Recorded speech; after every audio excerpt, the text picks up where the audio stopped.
మన ఆధ్యాత్మిక జీవితం ఎలాగ ఉండాలంటే దేవుని యొక్క సన్నిధిలో మనము దేవునితో ఉన్నట్లయితే మనం ఇంకా దేవునితో మనం ఎదుగుతూ ఉంటాం.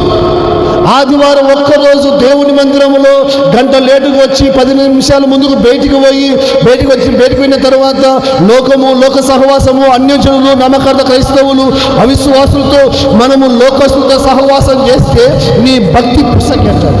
ఎప్పుడొకసారి ఏం లేదు, ఎత్తిపోతుంది, నో డౌట్. యోహాను గారు అదే అంటున్నారు, మన సహవాసమైతే మన ప్రభువైన యేసు క్రీస్తుతోను ఆయన తండ్రి అయిన పరలోకపు తండ్రితోను మన సహవాసము పరిశుద్ధాత్మ దేవునితో ఉండాలి. గట్టిగా చెప్పండి, వచ్చండి. హల్లెలూయా.